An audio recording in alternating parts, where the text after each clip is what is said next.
I know it can be frustrating when you think someone has a fake service dog or animal in your restaurant, and this is a topic that's come up several times in the last year. So on today's show, I want to share some frequently asked questions on this topic. It's important that you and your staff knows how to deal with service animals in your restaurant and that you handle with care. You want to ensure that your employees understand the regulations so no one's rights are infringed upon.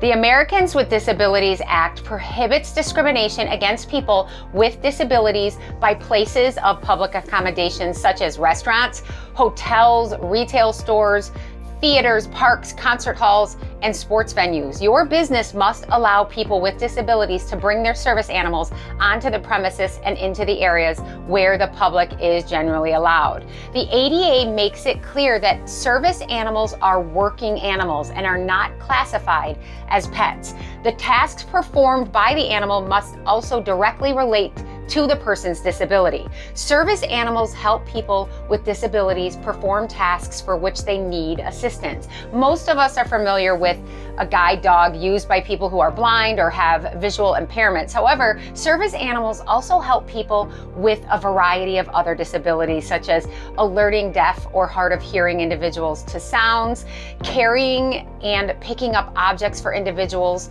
with mobility impairments, providing balance assistance for individuals with mobility impairments, and alerting individuals to oncoming seizures. Some service animals wear special collars or harnesses or capes, and some are licensed or certified by training entities and have identification papers. Special identification and certification, however, are not required by the ADA. What can I say to an individual with a service animal who comes into my restaurant? If a customer with a service animal enters your restaurant, encourage your staff to simply ask, is the animal a service animal required because of a disability? Never ask for documentation for the service animal or press the customer to reveal their disability. You may not demand identification cards or make unnecessary inquiries about an individual's disability under any circumstances. Who is entitled to use a service animal under the ADA? The ADA does not limit the type of disability one must have in order to use a service animal. It only requires a link between the task the animal performs and the person with a disability. In other words, the animal must be individually trained to work for the benefit of the person with a disability. What if I have a no pets policy that applies to any person who enters my restaurant? Do I still have to admit a service animal? Yes, the ADA requires that you modify your policy to allow the use of a service animal by a person with a disability. A service animal is not a pet, it is a working animal. Are there any services that I have to provide for service animals while they're in my restaurant?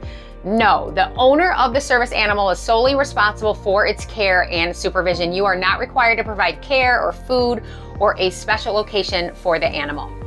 How do I report a fake service animal? When you see or suspect that there is someone using a fake service animal and you want to make a report, there are two ways you can do so. You can either call the non-emergency number to the local police or make a report directly to the ADA. You can visit the ADA website for phone numbers and for more information, and I'm going to provide a link to this website in the description below.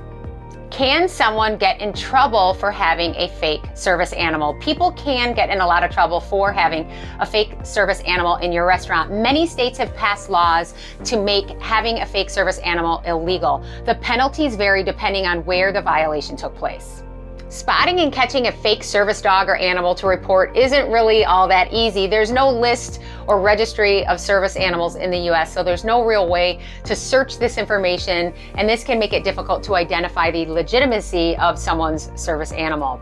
I have linked a great article that outlines a number of ways to tell if someone might have a fake service dog. Check it out, and other resources as well in the description.